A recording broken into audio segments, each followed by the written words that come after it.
guys, welcome back to my channel, and I hope you guys are all so excited for round 2 of crazy Disney stories. So again, if you haven't seen part 1, these are not all crazy in a bad way or in a good way. I mean, some of them are good, some of them are kind of not good, some of them are funny, some of them are going to be sad. So it's all just this crazy umbrella. I mean, to me, crazy is just like a really interesting story, so that's why I use the word crazy. So yeah, I hope you guys are very excited for round 2. I'm sure a lot of you are. I had a lot of requests for part 2. So here it is, part 2.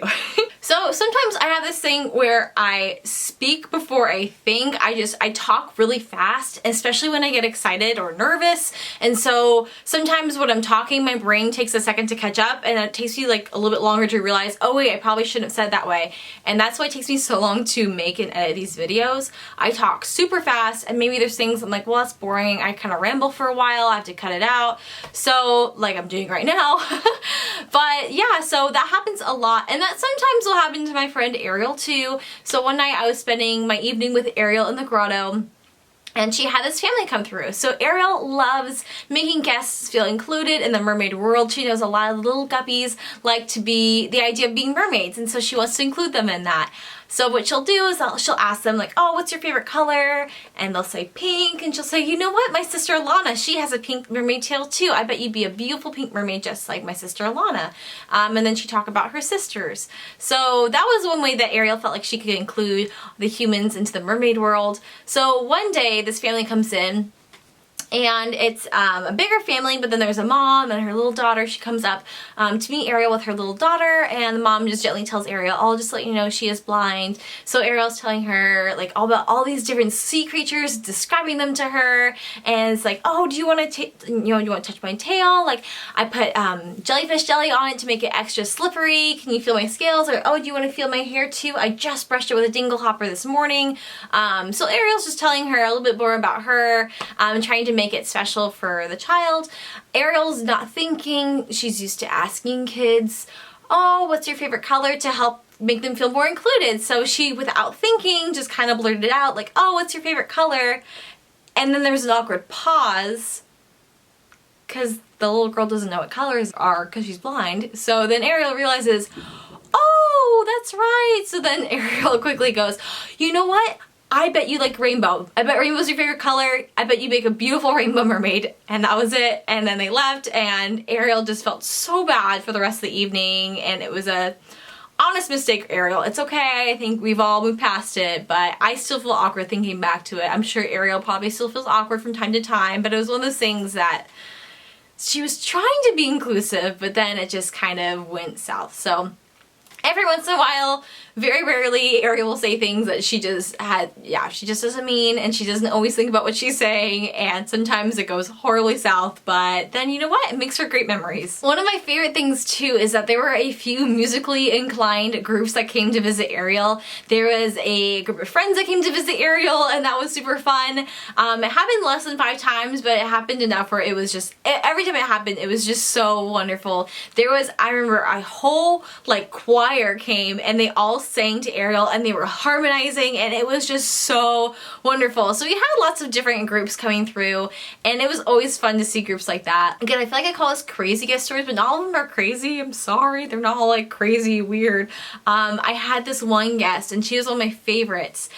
She would come through, and she had this dress, and this dress was entirely covered in pins, just like collector's pins. Like, it was the coolest dress. She had this, I'm sure it weighed a ton. Like, I remember picking up like part of the skirt, and it was really heavy, but it was so cool because she didn't have like just the typical pins. She would have like all these different types of pins.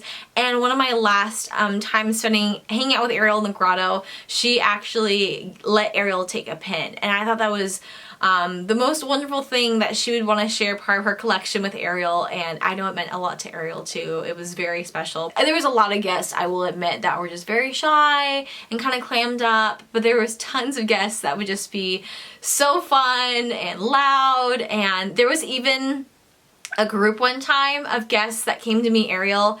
I want to say there were 23 of them. There was a picture of them, and looking for Ariel is like playing a game of Where's Waldo or I Spy, because she is just so hidden in there amidst all of these people, and it was so awesome. It was a big family reunion, and it was a ton of different family members, and it was so cool. So it was really fun, just seeing the different types of guests that would come through, the different families.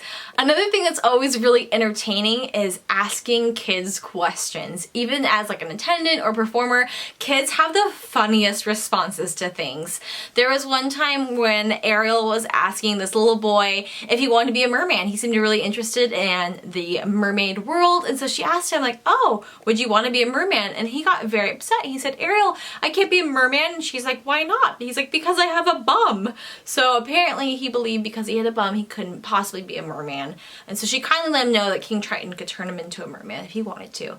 But it's always really interesting seeing what things kids think are important. I found out that there's a lot of kids that love chicken nuggets. That's very important to them. Chicken nuggets to them is like ice cream to me, but they love chicken nuggets. And then there was this other kid this one time that just absolutely hated SpongeBob. Like, he really hated SpongeBob. He was talking to Ariel, and he asks her, he says, Ariel, do you know who SpongeBob is? And she says, I don't think so, but who is he? And then the kid tells her, actually he starts screaming at her saying like, he ruined my life. And then the older brother goes, yeah, he lives on a pineapple. It's kind of awkward. It's very uncomfortable. And then the other younger one next to Ariel goes again and says like, Ariel, you must kill SpongeBob. And he was like very serious about his hate towards SpongeBob. So Ariel never found out again who the SpongeBob character was, but she was very concerned about their hate for SpongeBob and why he ruined this boy's life. So kids will say the funniest things. I had another kid one time when Ariel asked them if they had seen her friend Scuttle flying around anywhere, and they said, oh yeah, you know what, he was playing with one of Cinderella's mice. And then Ariel quickly remembered that Scuttle wasn't playing with Cinderella's mice that day. He had a play date with Flounder, so different bird, different mice. So yeah, there's a lot of different fun things that kids will say. Sometimes adults will say weirder things, and they'll do weirder things, and I think maybe they just feel uncomfortable or they don't know how to act. Sometimes the things the adults do are kind of weird. For example, happened a couple different times at the grotto. I don't know why all these things keep happening at the grotto. There's just something funny in the water over there that everyone's drinking, and it's just something weird is going on. But there were a couple different times where adults tried to sit on Ariel and sprawl out on Ariel, and I get that she's a mermaid and you're really excited because, you know, she has a tail, she's a mermaid, but doesn't mean she's a sofa. So there was two different times. One was a group of sailors. They were 3 men. They came in, and they did look kind of out of place because, you know, they didn't have any mermaids with them, but hey, you know what? Everyone loves Ariel. I totally get it. I understand. But these 3 sailors came in, and they were kind of laughing, and one of them came over and sat down next to Ariel and actually like sprawled out and like put his leg up on Ariel and was like holding her, and so the other 2 were just cracking up laughing. So Ariel just like kindly like sat him down and like grabbed his arm and held it there and like posed for him and like literally was holding him down to make sure he didn't like try to like lay on her again.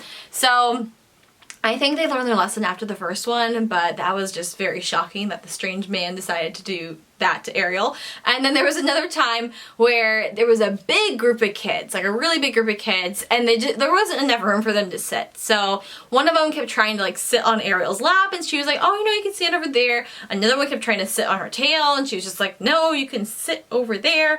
So there's just a lot of people, I don't know why, they just have a strange fascination with wanting to sit on Ariel. Like maybe because she's in a clamshell, so she's sitting down, I don't know. But there's just a lot of people that want to sit on Ariel, and she doesn't understand why. So please stop sitting on Ariel. So I'm going to do this story as my last story for this video. And it's kind of sad. So just as a warning, it's not a happy one. I always like to end things on a happy note, and it's not going to be doing that. I don't know if you guys all know the timeline of when I was working for Disney. I was working for Disney. I started in September of 2015 doing the college program as an attendant, and my program went from September to December, and then in January I transitioned and became a full-time cast member as a performer, and I started performing from January, and then I left in June. So right before I left, actually in the last 2 weeks before I left, there was a lot of stuff that happened to the city of Orlando and a lot of the cast members there. I personally wasn't, I want to say I was personally affected by any of it. I think it was really hard for me to see a lot of my friends affected by it, and I think it just made you realize like how close stuff like that can come to home. So I went on a trip with some friends down to Key West for the weekend. I believe it was a Friday or a Thursday, and we read the news and heard that Christina Grimmie had been shot and killed at her concert. And I never knew her. I remember watching some videos after I heard about that, and I was just so sad. Like, she's just so kind. You could just tell she was a very kind and just a beautiful soul, and to know that she was killed because she was doing a meet and greet with fans is just so heartbreaking. And that was really sad. And that was weird too, because that happened in Orlando, and I was living in Orlando at the time. It's like, oh, that's really close. So we happened to be in Key West with my friends, I think it was a Saturday night, and I think a Sunday morning when all this happened. So I wasn't actually in the city of Orlando when this happened, but I was living there, and I was in Florida when the Pulse shootings happened. And it was one of those things too where I was nervous about it, but it almost didn't seem real that was happening. It just seemed like it's something that I think, honestly, the biggest disservice I feel like our generation and social media has is desensitizing us to things. You see stuff like this all the time in the movies, and so I don't think it impacts you the way it should. So I was fine. Everyone I cared about was fine. And I got back and I started talking to people, and I realized that even though I was fine, people I cared about weren't fine. Like my manager, one of his ex-boyfriends was the first victim that was announced. I lived in Davenport at the time, and the story of the guy who was texting his mom and just telling his mom how scared he was. His mom lived in my apartment complex apparently, and the kid would come over and visit all the time, and people there knew him. There was also another guy who worked at Universal, and there's a lot of crossover with cast members, where there's a lot of cast members that work at Disney World that also work at Universal as well. And so he was really well known there, and there was another cast member too who a lot of people knew because he did parades. So I didn't know anyone personally, but it was very obvious that the community was hurting, and that there were people that were really hurting, and it was hard because I didn't know what to say. There was nothing you could say or do that would make that hurt any better, and it was just so hard to see people hurting in that way. Those two things happened, and then I want to say maybe 4 or 5 days later, again, I haven't looked this up beforehand, so if I don't remember the dates correctly, I'm sorry, but a few days later after that, I was working at the Grotto, and I was actually with my manager, whose ex-boyfriend was the one that was the first victim announced, and we were walking outside backstage, and we saw all these helicopters with searchlights, and we're like, oh shoot, what's going on? Because we had heard rumors there could have been like a second guy on the Pulse shootings, so we were really nervous, and people were really nervous too at that time because, in general, because of that whole thing happening, like what if there's a second thing that happens? So we were all really nervous, and we're walking around and we see someone like, oh, did you hear? And we're like, what are you talking about? And apparently when I was like walking around outside after, on my shift, I was in my shift, that's when the alligator attack had happened with a kid. So that whole thing happened. I mean, honestly, all three of those happened in a little over a week. So it was just one right after the other. And it was just so heartbreaking. Even the next day when I was at my shift at nighttime is when they started looking for the child. And when I was coming back to work the next day, there was tons of ambulances and news crews and helicopters because they had just found him.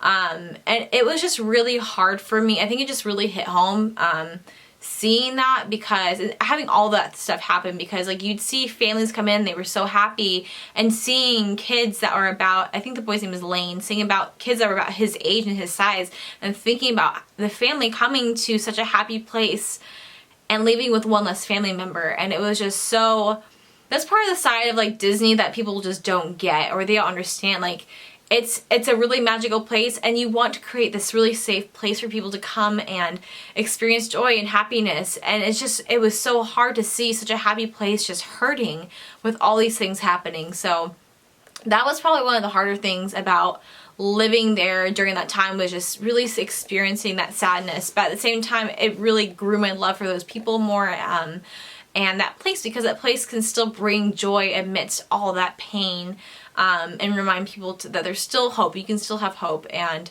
I'm really not doing a very good job at this. I think it's hard to know what to say because I wasn't personally affected, and I don't want to be pretending to be a victim when I wasn't. But at the same time, like, I think it's something important to address, because when you're visiting there as a guest, you don't know what the cast members are going through. Yeah, that was pretty apparent that there could be a lot of cast members that are hurting because of that. But there could be a cast member that just lost a family member. And, you know, just because it's not announced on the news or it's not some big thing, you don't know what people are going through. And it made me really appreciate people more, especially in a customer service experience or a customer service type role, because they probably deal with a ton of people just that are unhappy with them. Like, as an attendant, I got that a lot more than when I was a performer, but still, like, there's a lot of roles at Disney where people are just so unhappy, and I just wish for those people that they would just take a step back and recognize, like, the reason why they're upset. It probably isn't the end of the world. I hate to say that, but it's like you never know what that person's going through, and that person is just trying to do their job. The cast members are literally just trying to do their jobs. Yeah, it's a good thing to keep in mind, and all of that just made me really appreciate people more, and I will never be able to imagine what that must have felt like for those families. Going through any of those families for any of those events, and the fact that they happened in less than a week or a little over a week is just crazy to me.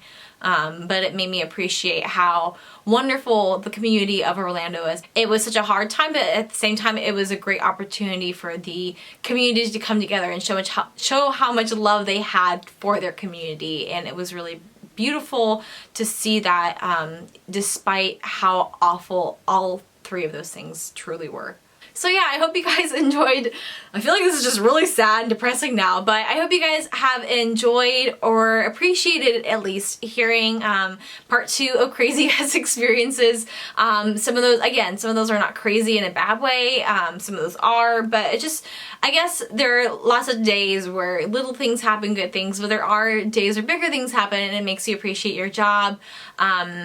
And really appreciate the people that you have in your lives. And I think for me and anything, I just hope that in life, no matter what job I have, whether it's with Disney or anything else, I hope that I can help either people appreciate their worth and their value, or even appreciate that in a job. Like, I just think that you can find happiness wherever you are, and I think every opportunity, even those bad experiences in life, I feel like they can also help shape you, and help you really appreciate the good things that you do have in life. Even though this is probably a little bit more depressing of a part 2, part 3 is going to be really great. I saved one of my best stories for last. I have a really funny story too. I have a couple more attendance stories I saved for that video, and I have a really touching story too. It was the most magical experience I had working for Disney, and it happened right before I left, and it was so amazing, and it really showed me how magical Disney can be. So I hope you guys are very excited for part 3, and I'll see you guys in my next video. Bye!